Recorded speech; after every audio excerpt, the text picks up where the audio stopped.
Vamos abrir a palavra, então, para os nossos estudos em Apocalipse, no capítulo 4. Apocalipse, capítulo 4.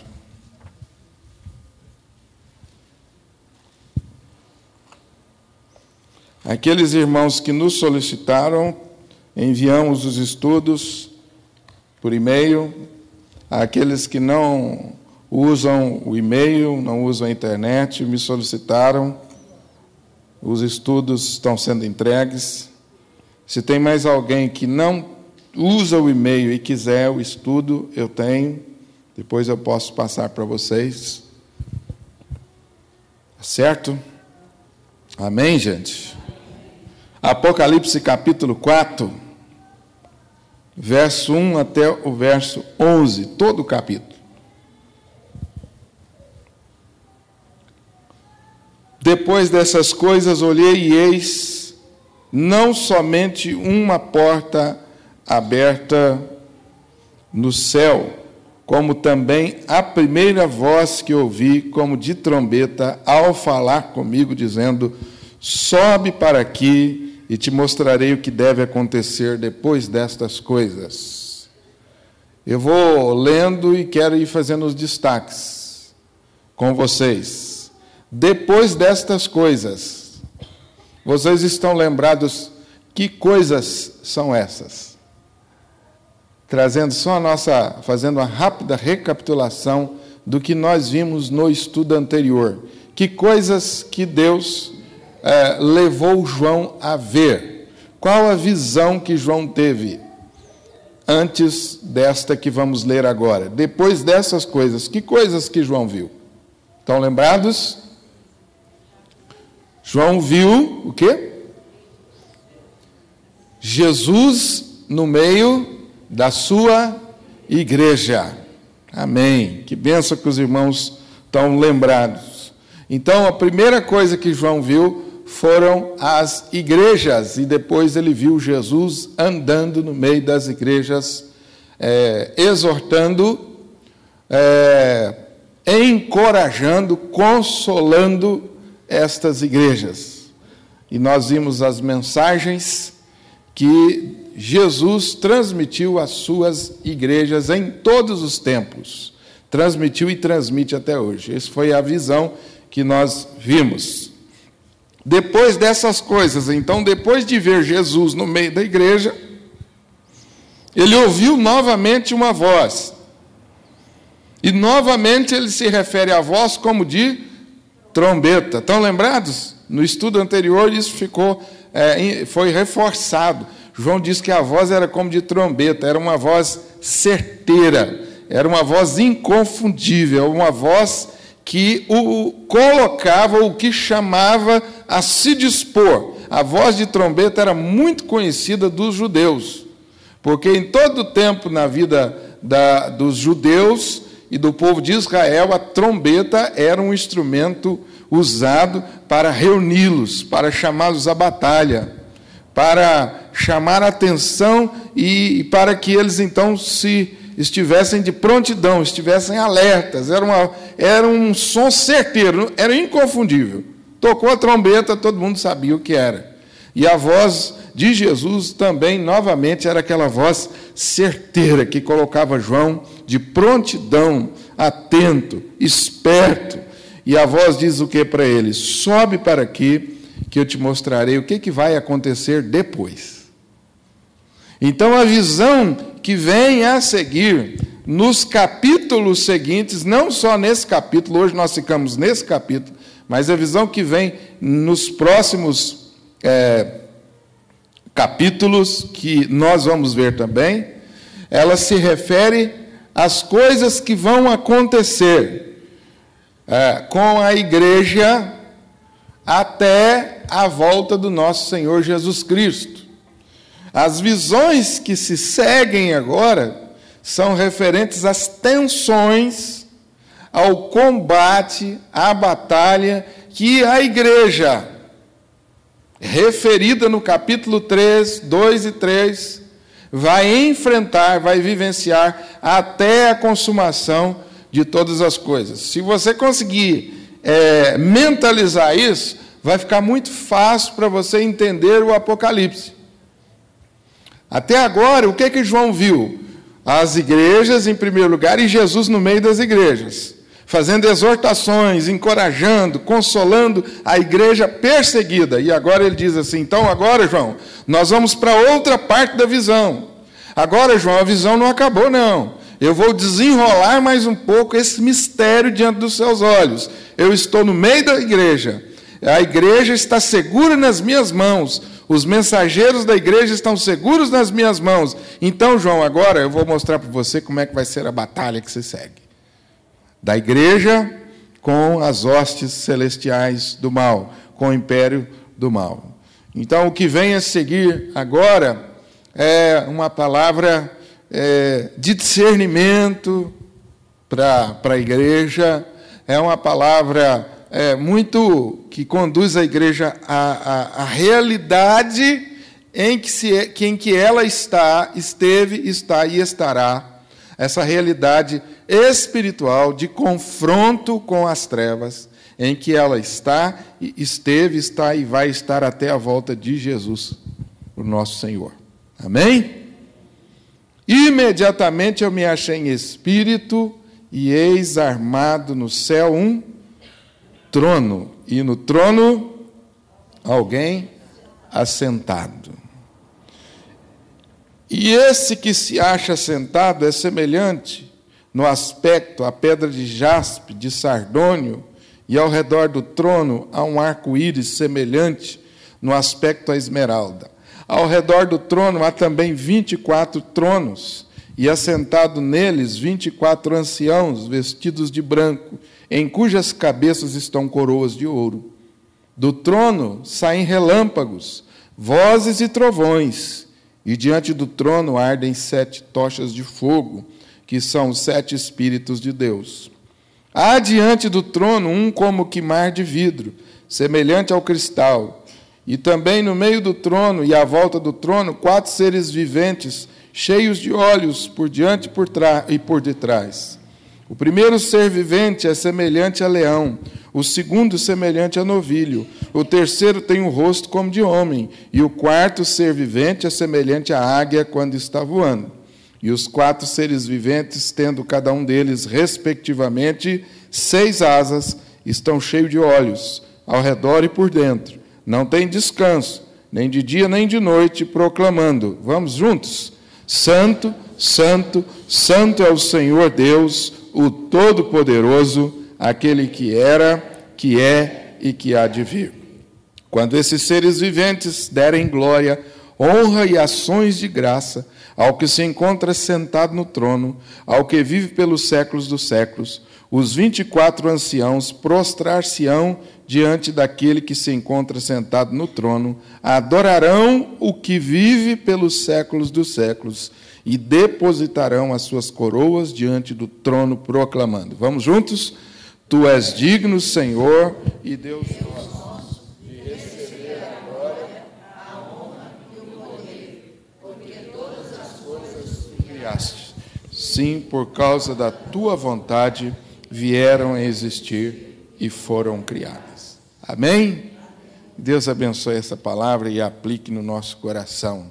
Depois de ver Jesus no meio da igreja, depois de ser consolado com o fato de que Jesus continua no meio da igreja e não apenas assiste o dia a dia dos seus filhos, o dia a dia da igreja, mas participa.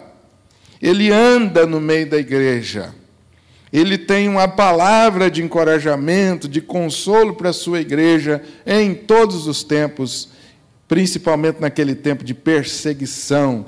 Como era consolador para a igreja saber que Jesus estava no meio dela. E depois de ter essa visão consoladora, restauradora, então agora Deus leva João a ver o quê? Pergunto. O que João vê agora? O que João vê agora? Primeira coisa que João viu: imediatamente me achei em espírito e eis armado no céu um trono, e no trono alguém assentado. Deus está assentado no trono do universo. João viu um trono no céu. Trono. A palavra trono é a palavra que mais se repete nesse texto. No Apocalipse todo, 47 vezes. Na Bíblia toda, 67. Só no Apocalipse, 47. E só nesse capítulo, 11 ou 12 vezes, dependendo da tradução. Mas a maioria, 12 vezes. Só nesse capítulo. A ênfase desse texto, a ênfase dessa visão agora é essa: Deus está sentado no trono do universo. Trono é lugar de honra. Trono representa, significa autoridade. E trono também representa, significa julgamento.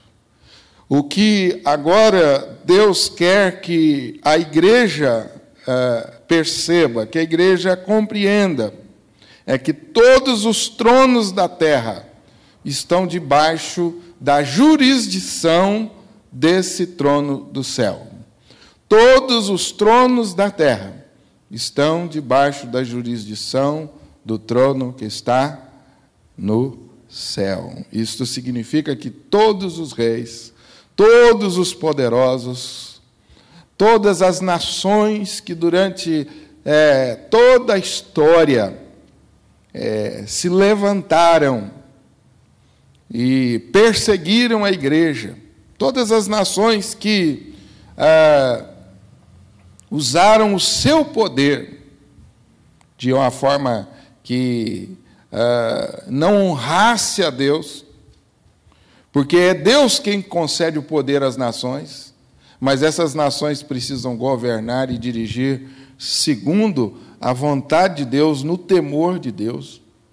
Mas a história nos mostra que nem sempre foi assim. Então, agora, o que Deus quer que João perceba, que a igreja perceba, é que não há nenhum poder no céu e na terra, que não esteja debaixo do poder do nosso Deus. O livro do Apocalipse é o livro da soberania de Deus. É o livro que mais destaca a grandeza, a majestade, o poder e a soberania de Deus. É o livro da vitória final de Jesus e a sua igreja. O que João viu é que aquele que criou todas as coisas está também no controle de tudo. Preste atenção nisso. O que João vê é que aquele que criou todas as coisas está também no controle de todas as coisas que por ele foram criadas. E que ele está dirigindo a história para a consumação final, onde ele será finalmente vitorioso. A essência dessa revelação agora é que todas as coisas estão sendo governadas por aquele que está no trono, aquele que é criador e sustentador de todas as coisas. Todos os detalhes que são agora mostrados ou que são revelados a João são detalhes que giram ao redor do trono. Você vai encontrar nesse texto depois, numa leitura mais cuidadosa, que às vezes aparece a expressão sobre o trono, às vezes aparece a expressão em redor do trono, às vezes aparece a expressão a partir do trono, diante do trono, no meio do trono. Ou seja, o trono aqui é símbolo da soberania inabalável do nosso Deus. O trono aqui é o centro, é o verdadeiro centro do universo. Esse trono não está na terra, está no céu. A visão que Deus permite a João ter é uma visão que acontece no céu. O universo, conforme a Bíblia nos descreve, não é geocêntrico, não é heliocêntrico, mas ele é teocêntrico. Às vezes na escola a gente aprende diferente, né? A gente aprende que o universo é geocêntrico. E às vezes alguns acham que ele é até antropocêntrico, é o homem no centro. Mas o que a palavra de Deus nos diz é que Deus está no centro do universo. E Ele comanda todas as coisas, desde o começo até o fim. O que o texto está querendo dizer é que esse universo não caminha ao léu da sua própria sorte. O que o texto quer dizer é que todos os poderes e todas as ações dos homens estão debaixo da direção soberana de Deus, inclusive aquelas que nós não entendemos, inclusive aquelas catástrofes, aquelas coisas que nós costumamos acreditar que existiram, que os homens foram capazes de fazer, que nações foram capazes de fazer, tragédias, tudo isso acontece debaixo da direção soberana do nosso Deus. Existe uma teologia ou filosofia, eu prefiro chamar de filosofia, que ensina que o nosso Deus criou, sim, todas as coisas. Mas Ele criou e, então, agora que Ele criou, Ele estabeleceu uma determinada ordem para o funcionamento das coisas e se retirou e está lá no céu. E as coisas agora funcionam de acordo com uma determinada ordem, mas Ele não interfere mais. Ele está lá no céu. Se você perguntar para as pessoas, algumas pessoas, vocês acreditam que Deus existe, criou todas as coisas, eles vão até dizer, sim, eu creio, que Ele é o Criador de todas as coisas. Não dá para a gente entender o universo, aceitar o universo, senão a partir da existência de um Deus que está acima de tudo, de todos, inclusive na sua capacidade criativa.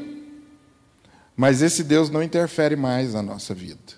Agora, Ele nos deu capacidade e nós temos que nos virar sozinhos. Isso é uma filosofia muito comum nos nossos dias. Quando você, por exemplo, ouve um discurso político, quando você ouve alguma pessoa de destaque emitindo uma determinada opinião, você percebe que a centralidade das coisas, segundo essas pessoas, está na mão dos homens.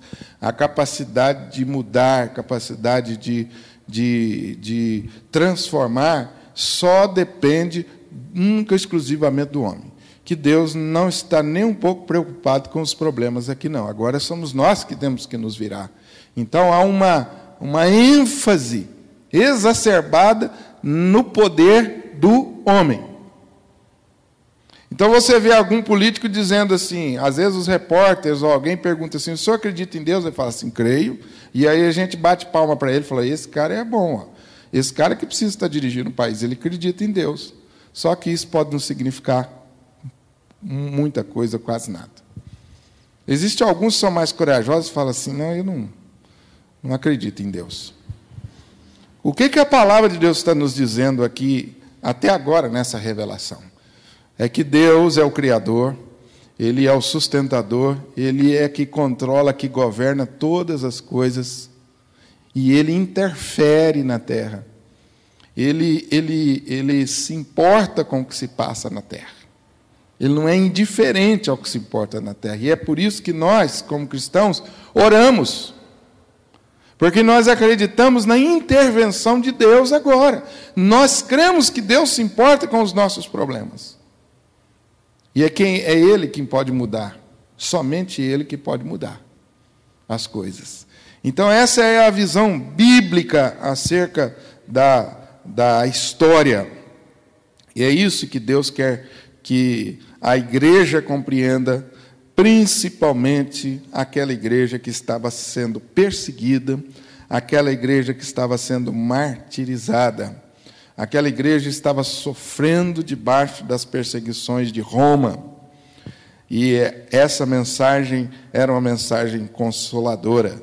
Saber que Deus está no seu trono.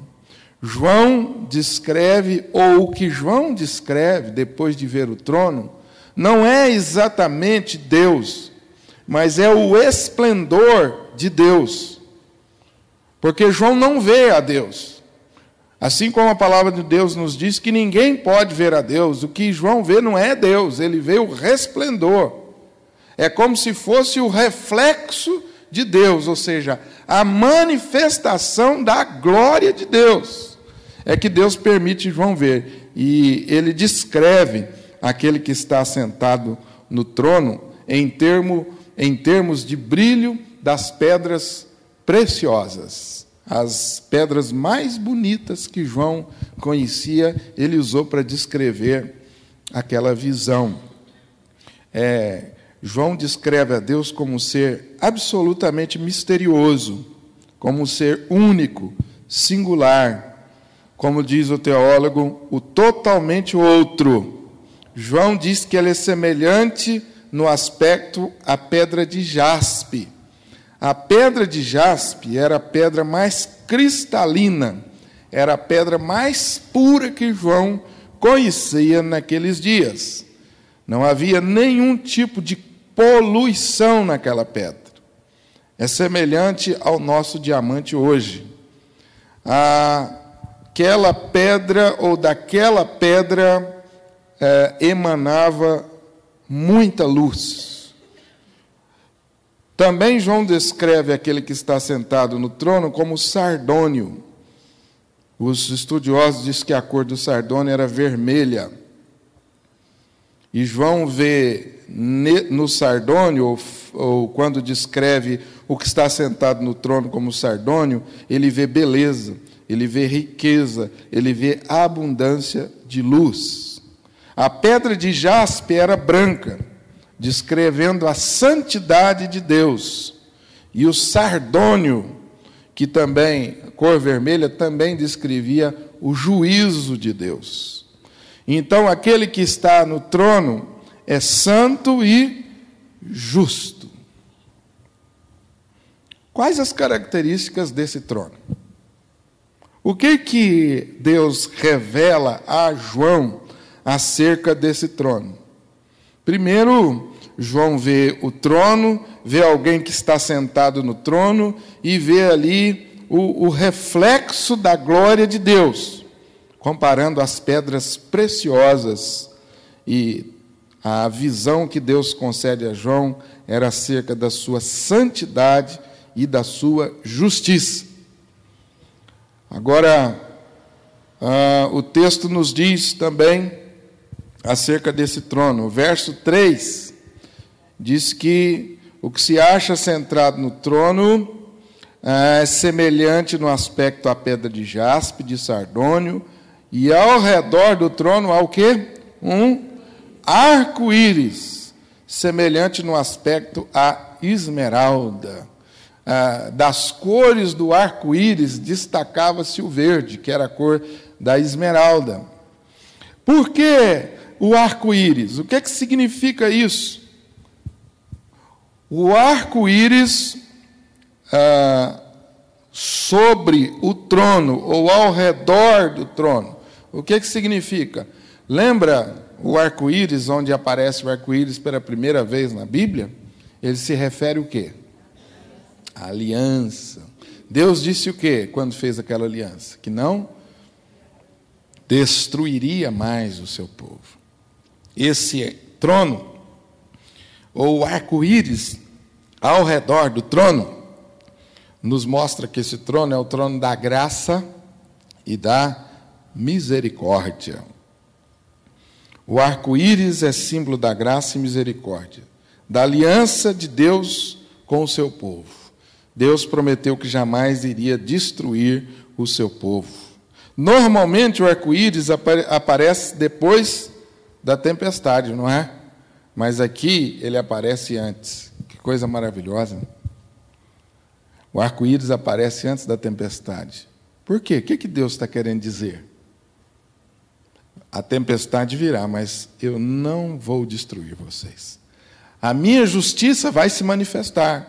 Eu vou julgar todos os povos, mas os meus filhos ou a igreja será preservada.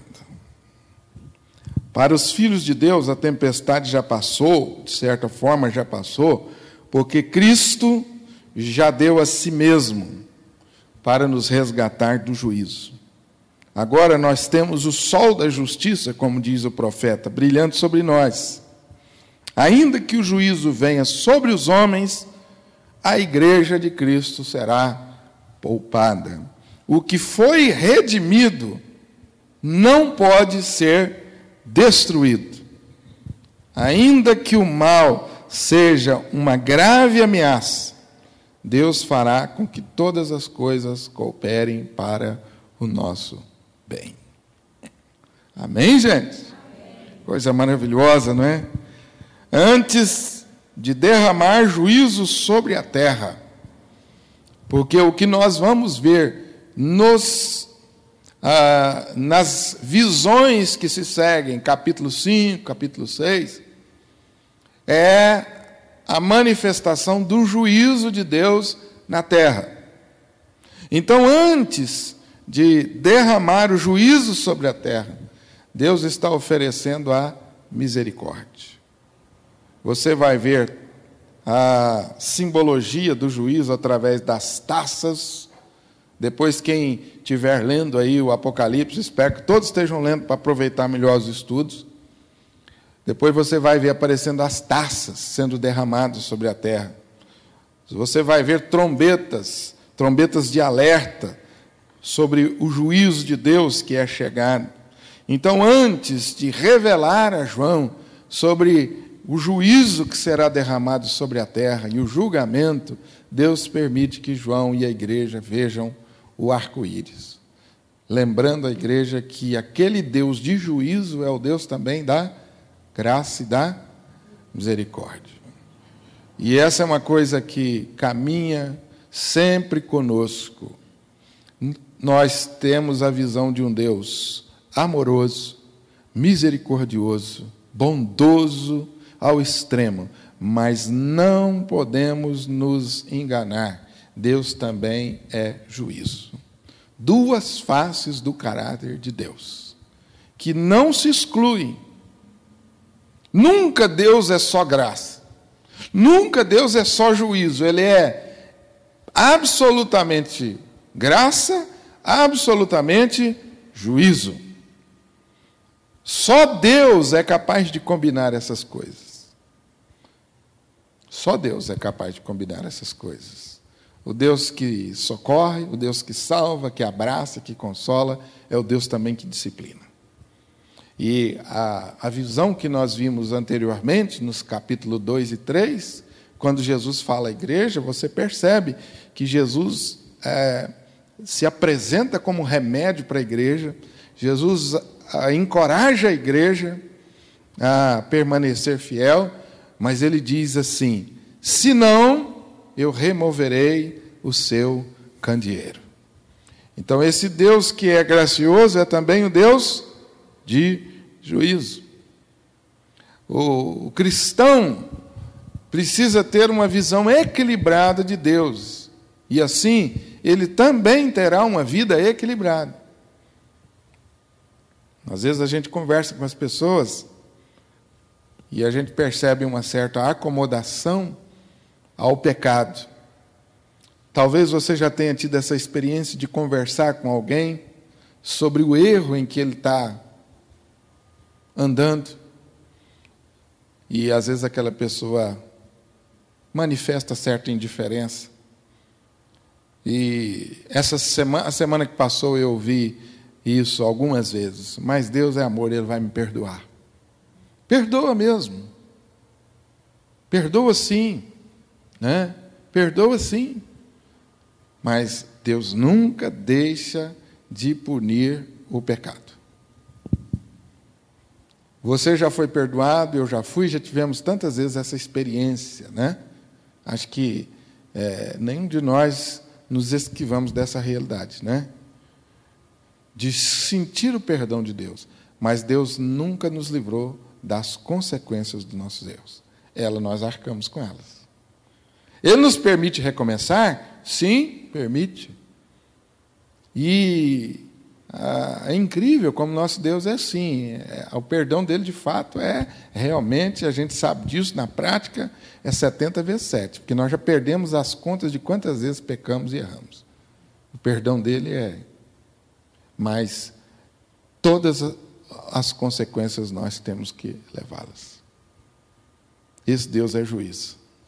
Quando nós, como cristãos, como igreja, temos essa visão equilibrada, nós temos uma vida mais saudável.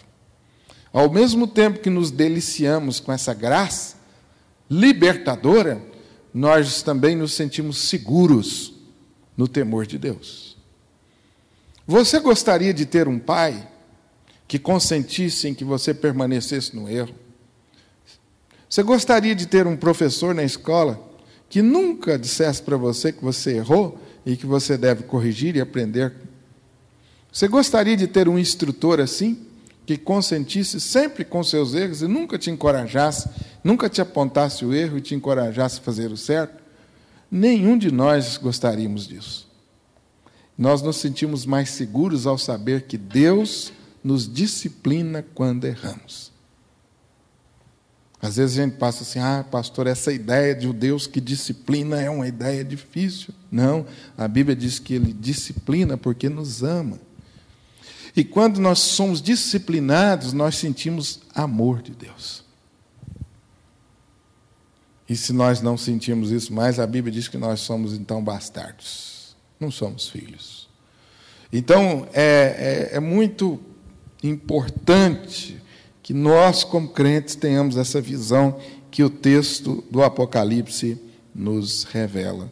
O trono é um trono da graça, mas também é o trono do juízo. Verso 5 diz que desse trono sai o quê? Tem um arco-íris, graça e misericórdia, mas desse trono também sai o quê? Relâmpago, vozes, trovões. Todas estas ações são evidências de juízo e da ira de Deus. Que maravilha! O arco-íris foi visto antes dos relâmpagos. A graça antecede o julgamento. Aqueles que recusaram, apenas aqueles que recusaram a graça, terão que suportar o juízo. Quem não foi purificado pelo sangue, terá que suportar o fogo do juízo. O trono de Deus é de graça e misericórdia, mas é um trono também que se manifesta em juízo contra os homens ímpios. A história bíblica tem modelos e exemplos muito claros acerca desse caráter de Deus. O dilúvio não veio por causa do juízo? Sodoma e Gomorra não são cidades que nos lembram do juízo? O Egito, a Babilônia e a própria Jerusalém. Quantas vezes destruída? Apocalipse no capítulo 8, texto que nós vamos chegar lá daqui a pouco, nos próximos estudos, capítulo 8, versículo 3 a 5, nós já lemos inclusive esse texto em outras reuniões. Ele nos diz que o juízo de Deus é também, muitas vezes, resposta às orações da igreja. Capítulo 8, versículo 3 a 5. Quer conferir? Capítulo 8. Veio um anjo, ficou de pé junto ao altar, com um incensário de ouro, foi-lhe dado muito incenso, para oferecê-lo com as orações de todos os santos, sobre o altar de ouro que se acha diante do trono. Da mão do anjo subiu à presença de Deus a fumaça do incenso com as orações dos santos. Então o anjo tomou o incensário, encheu o incensário de fogo. Nesse incensário estão as orações dos santos. Ele encheu o incensário com fogo, o fogo que ele tirou do altar e atirou aonde? E houve o quê? Trovões, vozes, relâmpagos e terremotos. Resposta às orações da igreja. Já parou para pensar isso, igreja? Às vezes a gente nem sabe o que faz, né? Deus livra a gente dos relâmpagos, dos trovões, das enchentes. Não está errado, não, a gente orar. Mas nós precisamos ter discernimento que, às vezes, isso é o juízo de Deus sobre a terra. Difícil isso, não é, gente? De entender. Qual é a interpretação que a mídia dá, que os cientistas dão? Isso aí é resultante da nossa descaso com a terra. E não está errado. Não está errado. Experimentamos essa mudança climática por causa do desmatamento, não está errado. Cientificamente está provado isso. Mas não é só isso. Essa é uma parte da verdade. Também a terra sofre por causa do pecado do homem. Amém, gente? O trono de Deus, então, é um trono de misericórdia, mas é um trono de juízo. O trono de Deus também, conforme o versículo 6, é um trono de santidade e transparência. São características do caráter de Deus, santidade e transparência. Olhe no versículo 6 aí, que diante do trono está o quê? Mar, como que mar de vidro, semelhante ao cristal, ou seja, você olha por entre o cristal e você percebe nitidamente, né, o que está do outro lado. Isso é a transparência, em contraste com o mar de pecados, e algumas vezes no Apocalipse o mar vai representar o pecado. Em contraste, a visão agora que Deus concede a João é do mar de vidro. O mar de vidro representando a santidade e a transparência.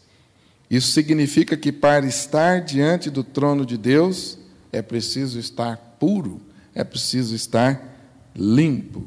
Isso significa que diante do trono de Deus não permanece nenhum tipo de sujeira, nenhum tipo de corrupção, nenhum tipo de poluição.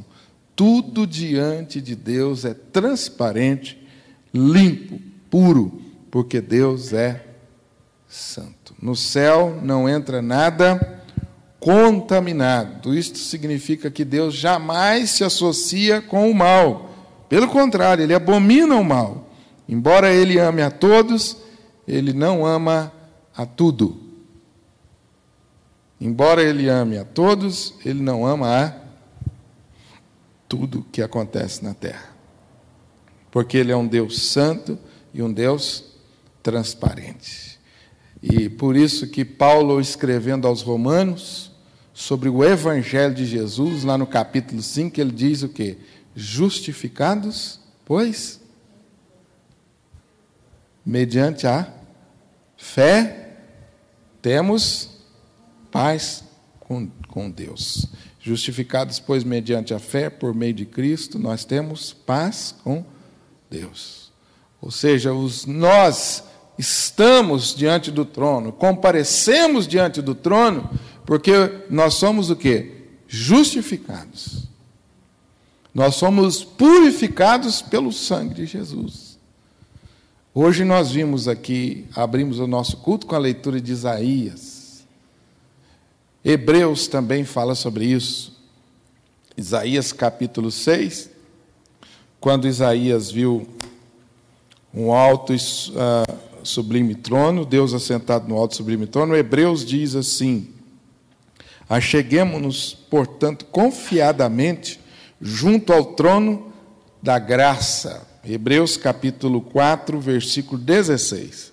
Acheguemo-nos, portanto, confiadamente junto ao trono da graça, a fim de recebermos misericórdia e acharmos graça para socorro em ocasião oportuna. Eu e você, nós como igreja, podemos chegar diante do trono da graça de Deus. Por quê? Porque somos bons, porque nós conquistamos com a nossa moralidade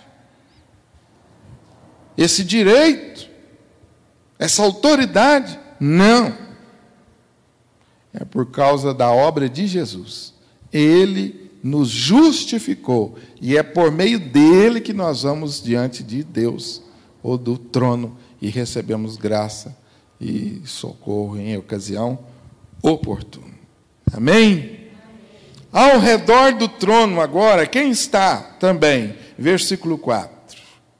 Vamos dar uma acelerada aqui. Esse texto, aliás, né, irmãos? A gente tem que ficar se policiando, porque o Apocalipse é tão rico e nos dá tanta condição de aplicar na nossa vida essas mensagens, que se a gente não se policiar, a gente vai embora, fica a noite toda aqui e ainda não esgota. O que está ao redor do trono? 24 tronos. E quem estão assentados nesses tronos? 24 anciãos. Novamente, aparece trono. Isso significa o quê? Lembra? Poder, autoridade, domínio. Só que agora quem está sentado no trono? Quem são? Os 24 anciãos. Que eu quero que você perceba o seguinte: trono de novo. A primeira visão foi do trono de Deus. E agora a visão de outros tronos, de outro tipo de poder.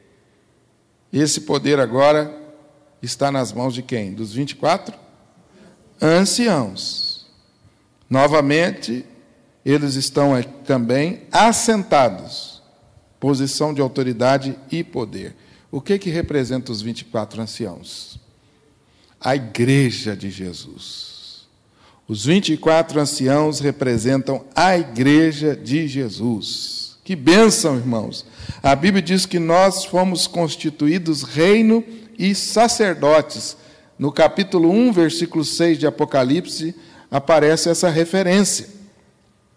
E nos constituiu reino, sacerdotes para o seu Deus e Pai, a Ele a glória e o domínio pelos séculos dos séculos. Amém.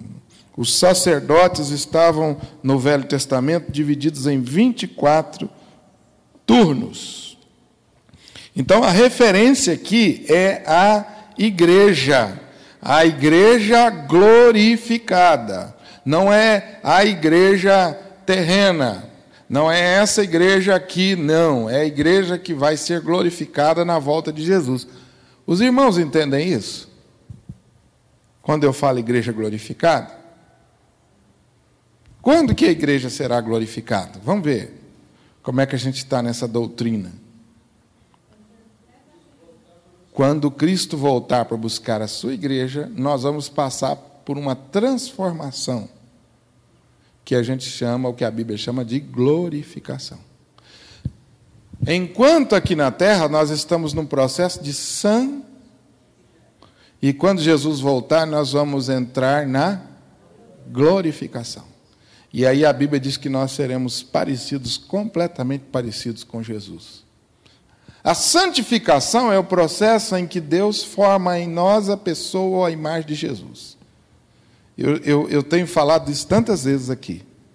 Domingo à noite, um domingo passado aí, eu falei sobre esse processo de Deus de nos transformar na imagem de Jesus. Então Deus está trabalhando na nossa vida, nos transformando na imagem de Jesus. Trabalhando, 24 horas por dia. E quando Ele voltar, Ele vai concluir o trabalho dEle. Vai ser a última serviço dEle na nossa vida. Ele vai concluir. E aí, a conclusão será: nos transformaremos à imagem de Jesus. Que coisa maravilhosa, hein, gente? E aí nós vamos estar na presença de Jesus. que é que nós vamos fazer lá, pastor, na presença de Jesus? Vamos ficar olhando um para a cara do outro lá? Tem gente que imagina até, pastor, lá deve ter uma churrasqueira boa, né? A gente fazer um churrasco, os fanáticos pelo churrasco aí, pela picanha, acham que lá vai ter, em cada cantinho, vai ser um bosque, cheio de churrasqueira, né? E só os fanáticos. Eu não faço parte desse grupo, né? Então, eu não penso assim. Mentira, né? Então, tem gente que pensa assim, que a gente vai ficar lá sem fazer nada. Não, olha o que o texto diz, que os 24 anciãos, a igreja de Jesus, todos os salvos, a igreja no Velho, no Novo Testamento, toda a igreja de Jesus em todos os tempos, vai estar fazendo o quê? Assentados no trono. Isso significa que nós vamos participar do juízo, do julgamento com Jesus. Essa, sem dúvida nenhuma, é uma das maiores honras que Deus concede à sua igreja. Nós estaremos ao lado de Jesus no juízo final. Irmãos, não dá para a gente chorar diante de uma coisa como essa? É onde eu penso que, às vezes, a gente, como igreja, não alcançou ainda essa percepção da honra que é ser filho de Deus, da responsabilidade nossa. Um dia nós vamos estar ao lado de Jesus. Deus está sentado num sublime trono, mas diz que a igreja está do lado dela, sentada no trono, com autoridade. Coisa maravilhosa, hein, gente? A igreja glorificada. Agora, esses 24 anciãos que representam a igreja fiel do Velho e do Novo, a igreja dos patriarcas, a igreja dos apóstolos, enfim, a totalidade da igreja de Deus na história, eles estão vestidos de branco e usam coroas de ouro. Nós vamos ficar bonitinho lá no céu, hein? Vestidos de branco e coroas de ouro. As vestiduras brancas significam o quê? Justificação. Muito bem, irmãos. Que só vai estar lá os que foram justificados. Não é aqueles que se justificaram, é os que foram justificados pelo sangue de Jesus. As vestiduras brancas são vestimentas que Jesus promete aos fiéis, conforme o capítulo 3, versículo 4. Tens, contudo, em Sardes umas poucas pessoas que não contaminaram as suas vestiduras e andarão de branco. 3, 4. Quero que vocês leiam. E andarão de branco o quê? Pois são... A igreja está lendo esse texto aí? Apocalipse 3, versículo 4. Olha a honra que Deus vai conceder. Estarão vestidos de branco e andarão junto comigo, pois são dignos. Que coisa maravilhosa. As coroas de ouro falam da posição de honra, de autoridade e prestígio dos remidos no céu. Essas coroas de vitória prometida aos que permanecerem fiéis, mesmo diante da morte. Amém, gente? Coisa maravilhosa, Deus revela a sua igreja aqui. Vamos continuar aí, já caminhando para o fim.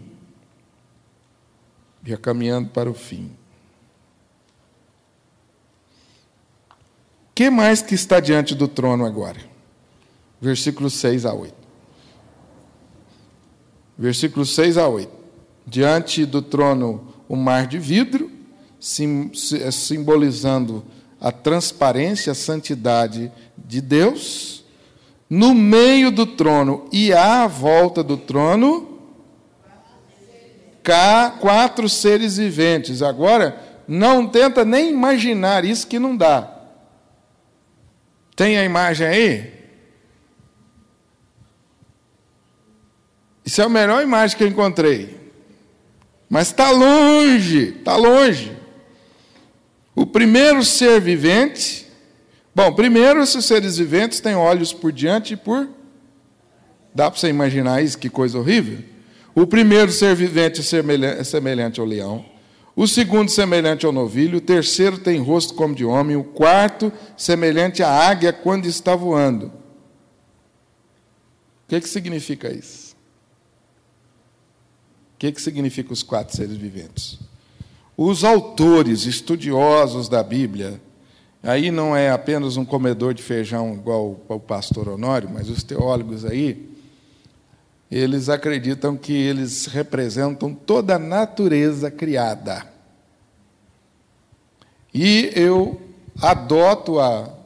prefiro a interpretação de que essa natureza criada envolve inclusive os anjos. Toda a natureza criada rende adoração a Deus. Você tem os 24 anciãos representando a igreja, ou o conjunto de todos os remidos em todos os tempos. E nós vamos chegar lá no Apocalipse, onde você vai ver o número 144 mil. Já me perguntaram isso na classe de novos membros. 144 mil representa a totalidade dos cristãos em todos os tempos. Esse é um número simbólico. Lembra que o Apocalipse é todo simbólico.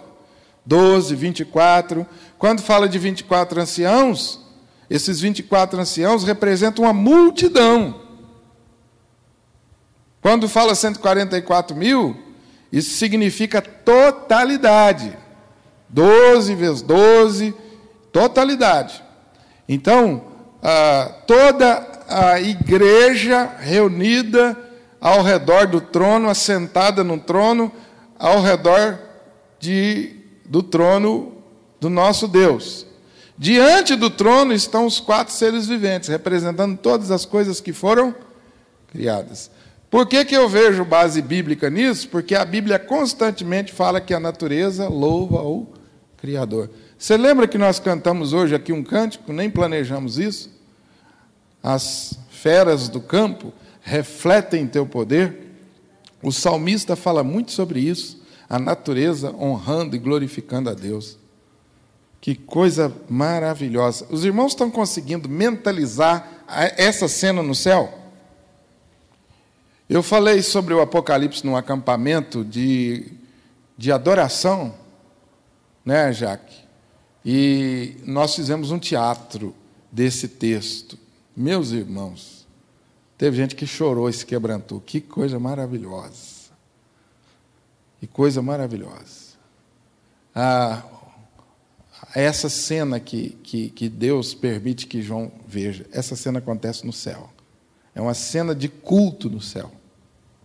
É uma cena de culto no céu. A melhor maneira de a gente aprender sobre culto é estudando o Apocalipse. Melhor maneira. Porque o Apocalipse mostra como que é o culto no céu. E o culto na terra não pode ser diferente do que é o culto no céu. Então, toda a igreja adorando a Deus e toda a natureza também rendendo graças a Deus. Agora, se você quiser entrar num campo da imaginação, e aí, meu amigo, vou te dizer, só Deus sabe onde você vai parar e eu também. Você vai começar a imaginar, pastor, o que significa essa águia que está voando? O que significa o leão? O que significa o novilho? Aí, meu irmão, ó. Existem milhares de interpretações. Alguns pais da igreja, no ano 300, ano 400, acreditavam que cada um desses seres representava o Evangelho. Mateus, Marcos e Lucas e João. Só que essa interpretação hoje é pouco aceitada. O que se aceita comumente, de maneira geral, é que esses 4 seres viventes representam toda a natureza que foi criada. Agora, por que aparece aqui o boi? Alguns dizem que ele representa aqui os animais domésticos, o rei dos animais domésticos. Por que aparece a águia? Alguns dizem aqui, porque a águia é o rei dos animais que voam. Entenderam? Por que o leão? Porque é o rei da selva. Então, alguns chegam a esse ponto. Eu não aconselho ir nesse aspecto aí. Eu acho que o máximo que a gente deve ir é até esse ponto. Os 4 seres viventes representam toda a natureza criada adorando ao Deus Criador.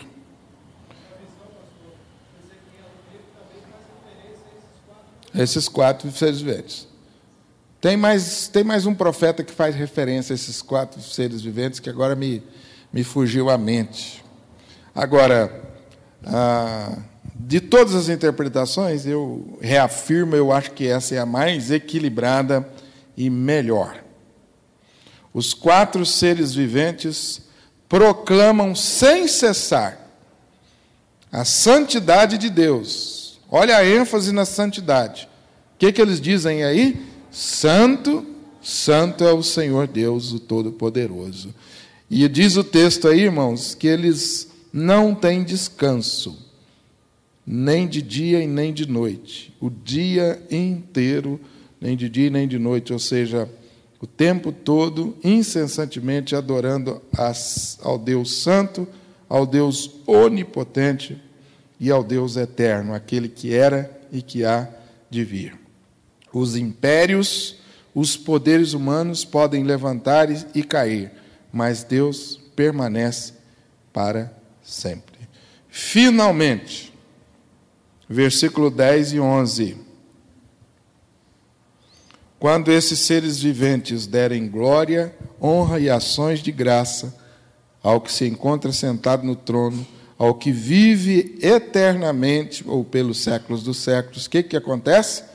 Olha na dinâmica, em sincronia, o que acontece agora? Verso 10. A igreja se levanta, ou melhor, a igreja faz o quê? Se prostra. Se prostra diante daquele que está sentado no trono. E adoram a Deus, porque Ele é eterno. E depositam aos seus pés o quê? Irmãos, isso aqui é maravilhoso demais. Volta lá, volta à fita. Os 24 anciãos, a igreja toda sentada no trono, ao redor do que está sentado no trono. Então você imagina um trono reluzente, né? João não vê a Deus, ele vê o reflexo da glória. Os 24, a igreja assentada ao redor. Os 4 seres viventes adorando o dia todo. E aí a igreja se prostra e deposita aos pés de Jesus a sua autoridade. Lembra que eu falei que a igreja está sentada também num trono, que a igreja tem autoridade no juízo? Então a igreja pega essa autoridade e diz o quê? A nossa autoridade é submissa à autoridade de quem? De Deus. E, gente, se nós homens levássemos isso aqui em profundidade, já pensou? Sabendo que toda a autoridade que nós temos aqui na igreja, ela é autoridade na medida em que ela é submissa à autoridade de Deus. Amélia, queria.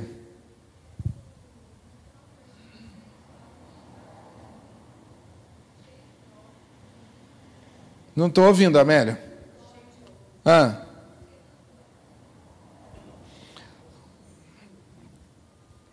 Aqui representa, talvez, a visão.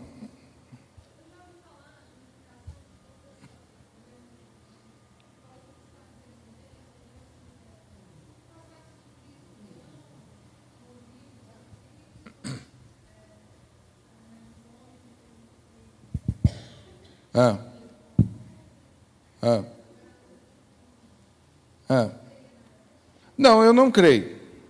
É o que eu disse aqui, das interpretações que tem. A interpretação que eu acho que é mais coerente é de que os 4 seres viventes representam toda a natureza. Entendeu? Eu acho que essa interpretação é mais coerente. É a interpretação que você encontra mais correspondência na Bíblia. O Carlos achou ali o texto em Ezequiel, né? Semelhança, a visão de Ezequiel também. Do meio dessa nuvem saía a semelhança de 4 seres viventes, cuja aparência é essa, tinha semelhança de homem. Versículo 10, Carlos, põe aí o 10. A forma de seus rostos era como de homem, à direita e os 4 tinham um rosto de leão, à esquerda rosto de boi e também rosto de águia, todos os 4. Olha, interessante como a visão de Ezequiel calha com a visão de João, né? Ok, gente? Então, aqui a interpretação que eu acho mais equilibrada é essa. O problema de simbologia é esse. Até certo ponto, né, você vai seguro, mas a nossa imaginação é muito criativa, e aí o problema do estudo do Apocalipse normalmente é esse. Vocês entrarem na internet, ou se você for comprar tudo quanto é livro, você vai, se prepara, já reserva um lugar no sanatório, porque você vai ficar doido. Porque tem gente que usa a criatividade nessa simbologia aqui e vai longe. Então, o que eu aconselho todas as vezes que estudo o Apocalipse, não vá longe. Fique só naquilo que nós temos certeza, naquilo que é mais coerente, naquilo que é mais equilibrado, né? Naquilo que vai ser coerente com o resto da Bíblia. Ok? Nós vamos ter outra simbologia aí na frente que vocês vão ter que segurar a imaginação também.